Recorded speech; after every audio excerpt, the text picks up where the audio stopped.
Welcome to Lori Gerber Talks, where dating doesn't come with an expiration date. I'm Lori Gerber, dating coach, truth teller, and firm believer that women over 50 deserve to love and be loved better than ever before. Welcome to Season 2. Getting ready to date again is not about just jumping onto the right app. It is not all about chemistry, though sometimes we can get carried away, and it is not about winging it.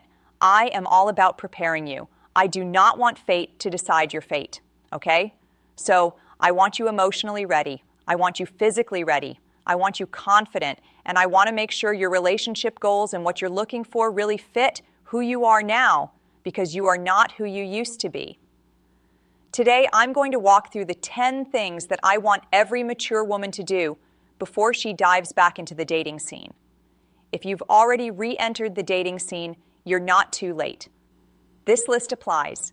You can hit pause for one moment and apply yourself to this list as well. I want dating to feel intentional, effective, and my stretch goal, fun.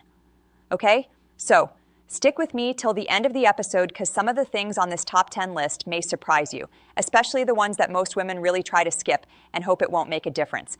But from 20 years of coaching daters over 50, I can tell you this top 10 list is tested, tried, and true. Learned from the field, learned from experience, learned from testing. So, get ready. Take notes, and I'm going to hit each one pretty quickly, but don't worry.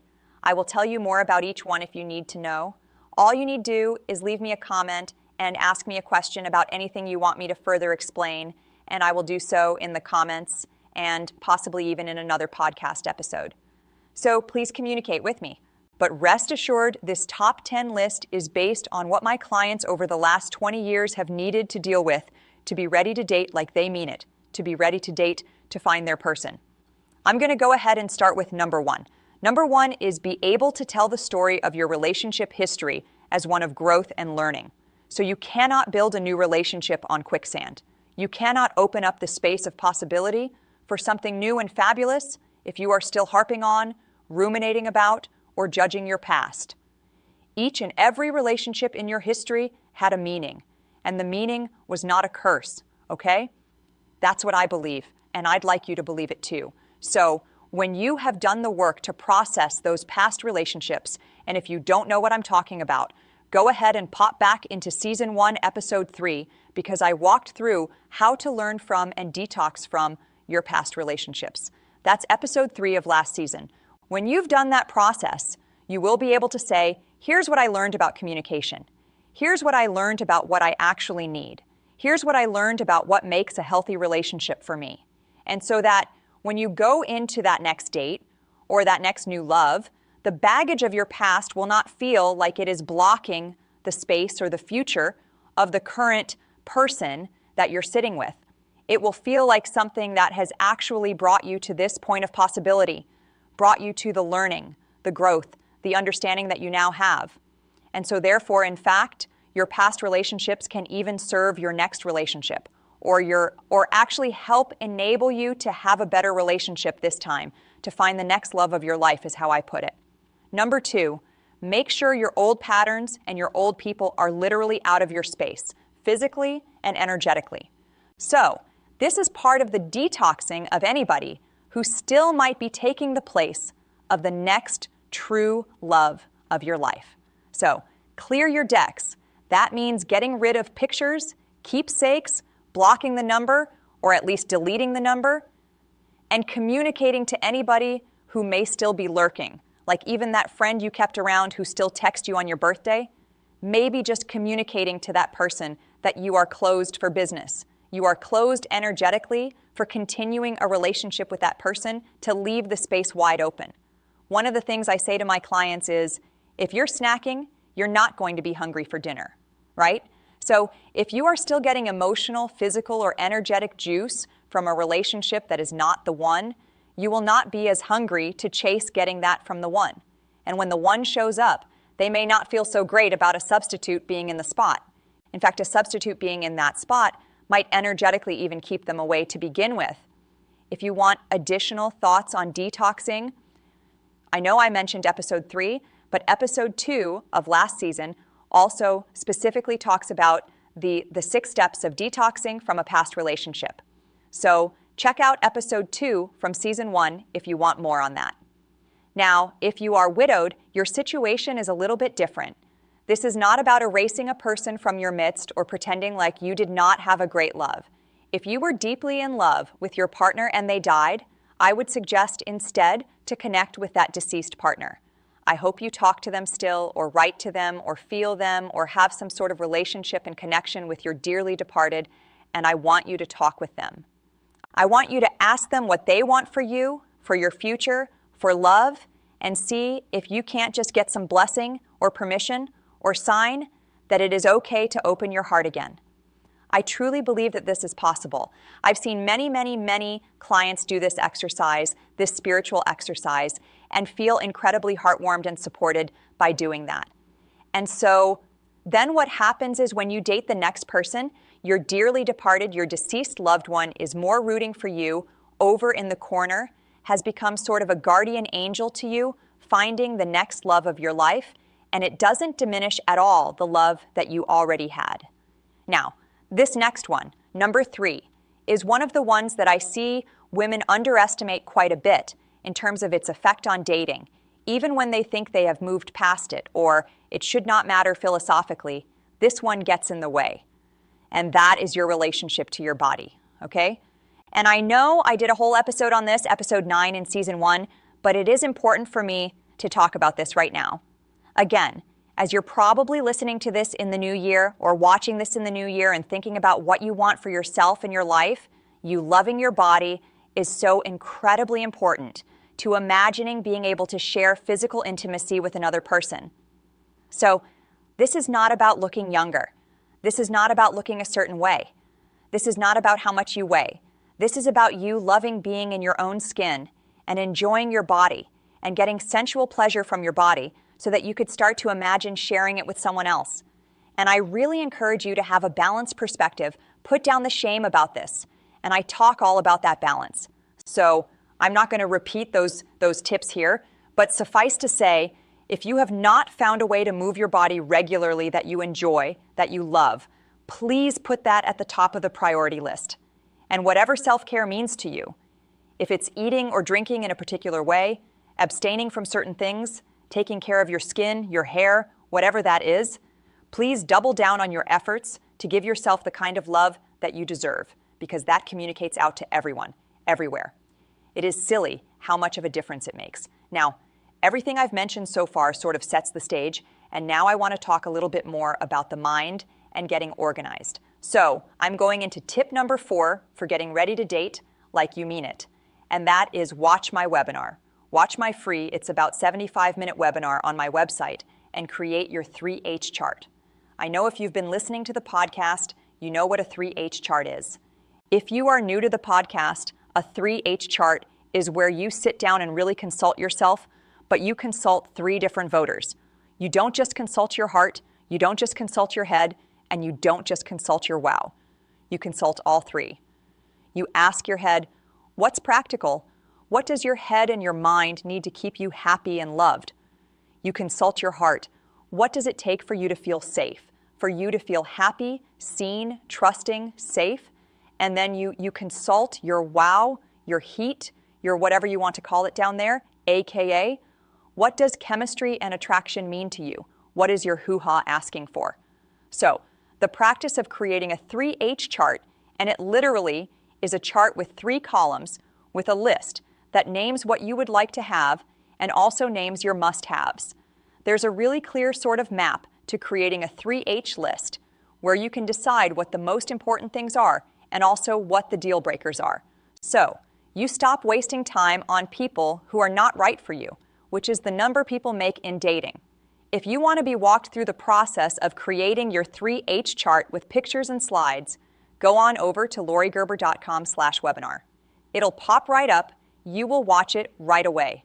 You will follow along and create that chart. Highly recommend you do not enter the dating scene without clearly articulating what you want and putting it in front of your face black and white so that you don't cheat yourself again. Number 5, once you have that list, we'll call it your criteria. Once you have that criteria list, you are now going to come up with what I call spark questions, which are the questions you need to ask the other person or yourself when you're considering someone as a potential love to determine whether or not they have those criteria. Some things will be quite simple, right? Geographical compatibility could be something you find out in the text phase of dating. You know right away that they live near you. You know, family orientation and how someone relates to their family could be something you talk about on a first date or in a video chat. So you already know if somebody gets along with their family, is into family, and then some things are more complicated or you need to bring those up later. There are 4 types of questions that you're going to ask between the texting phase, the video chat phase, and your first 3 dates. And I review that in depth in episode 6.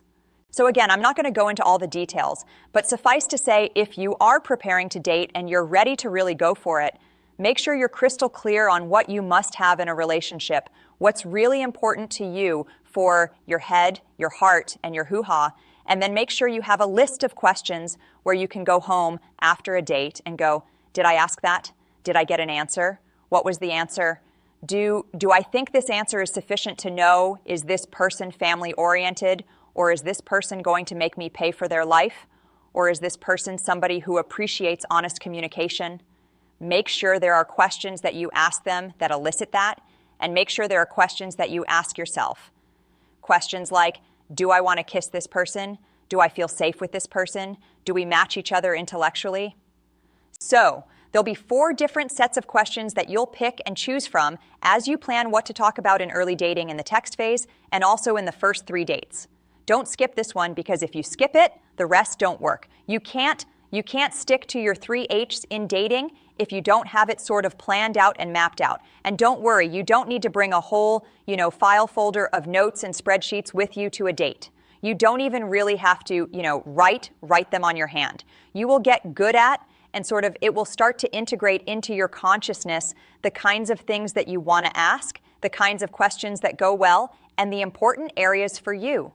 So at first it might seem hard to keep track of, or too many things, or just kind of overwhelming. But as you practice, and I do recommend practice, these things will start to become second nature to you. So I highly recommend you take the time to think it through, right? And that's the time to think it through. It is homework, right? I admit I give you homework because I want you to go in prepared and confident. And this kind of thinking in advance and writing in advance helps you go in confident and prepared.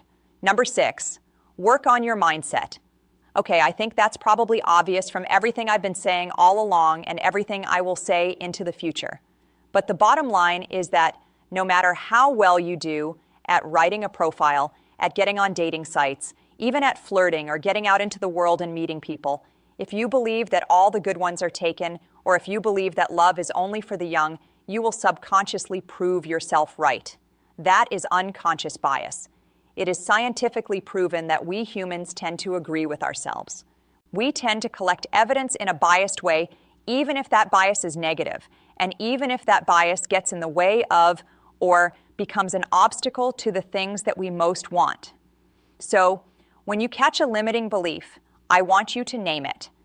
I want you to challenge it, and I want you to find counter evidence to it. And that is why I have hope episodes on this podcast. That is why I bring in people to demonstrate to you and share their stories. And I tell their stories as well. Love is being found over 50. Great love is being found over 50, over 60, over 70. There is no expiration date, and I need you to believe that. Because the love you attract mirrors what you believe. It mirrors your mindset. That is not an opinion, that is actually a fact. So, you being emotionally ready, you having a positive mindset, and believing it's possible, is the foundation of you creating healthy and lasting love for yourself. Now, if you don't feel that way yet, if you cannot manage your mind yet, don't worry. All hope is not lost. That is what this podcast is for, to re-educate you and help demystify and bust some of these negative myths you have in your head. So it doesn't matter to me how far gone your mindset is, you can always bring your mindset back to alignment with what you most want. Hallelujah. Number 7, refrain from negative talk. This is part of managing your mindset. It is very hard to stay healthy if you're drinking dirty water. That's the analogy.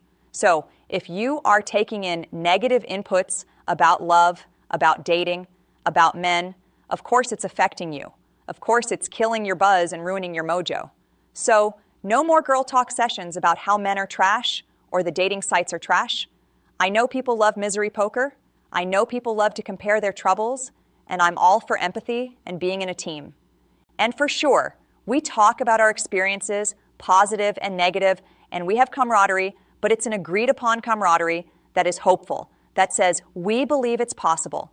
We are going to keep fighting for it. We are going to keep looking for it. We're going to keep holding ourselves to the highest standard of how we show up in dating and what we believe is possible with our potential partners.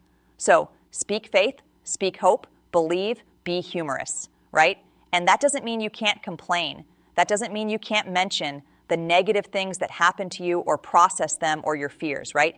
The negativity is there for a reason, but we can't stay stuck in it.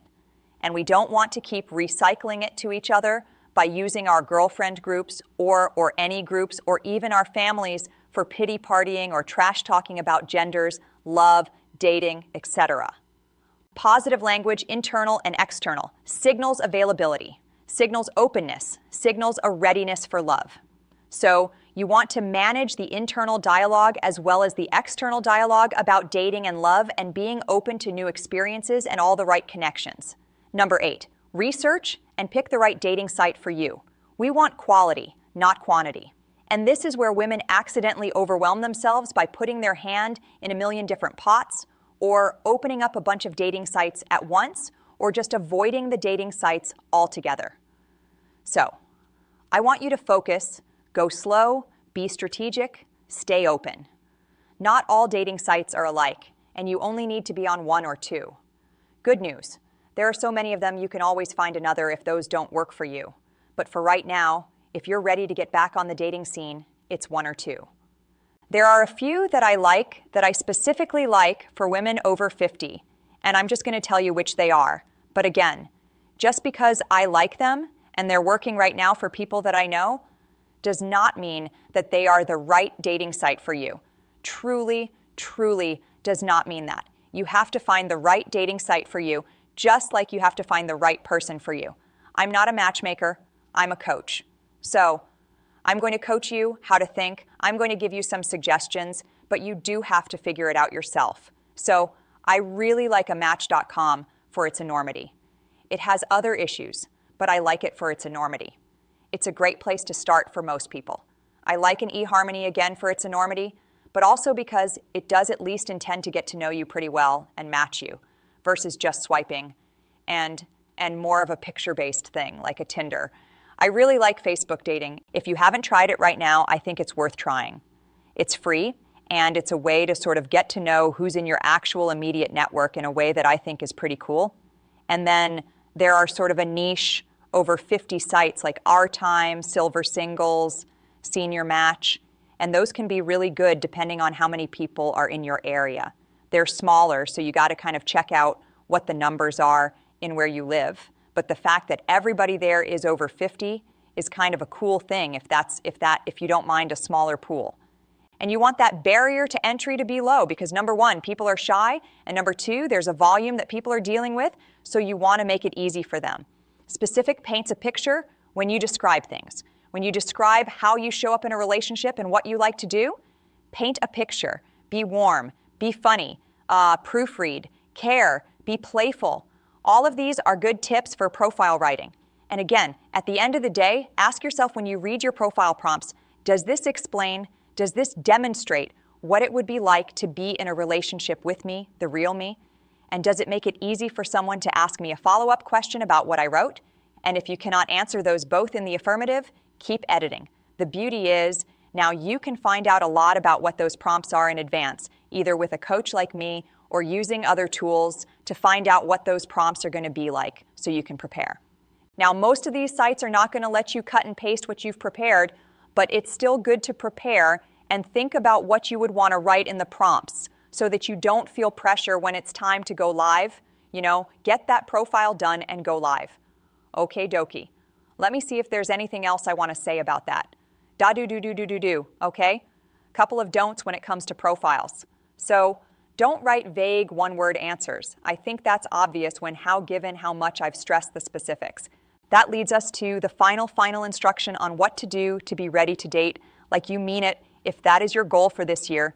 If you have made a resolution, if you are ready, take fabulous pictures of yourself.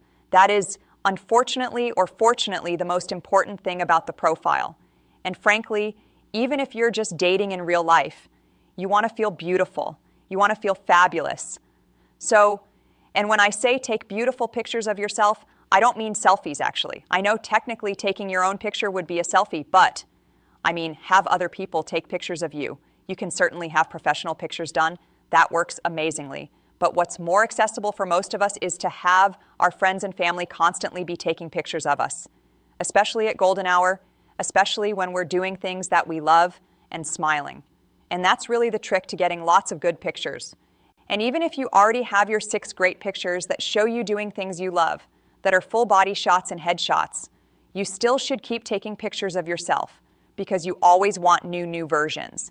You always want to be able to add different pictures on the sites because that actually really the algorithm likes that and the people like that to see lots of different pictures of you.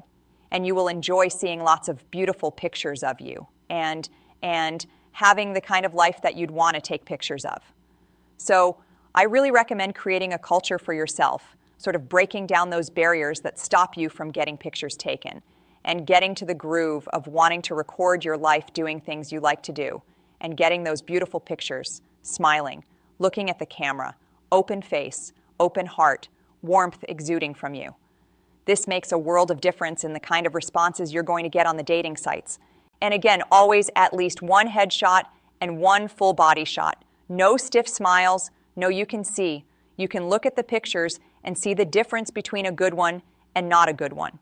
And I don't care how much you love skiing in the bright sun or sunning yourself on the beach, no sunglasses. Try to avoid hats if you possibly can. No group shots. You do not want someone confusing you and someone else. Remember, they're looking at a lot of photos. No outdated photos, please. Use ones from recently and keep making new ones. No cropped X's and no misrepresentations. In other words, do not make yourself look like you like a lifestyle that is actually a lifestyle that you don't like, or else people will misunderstand you.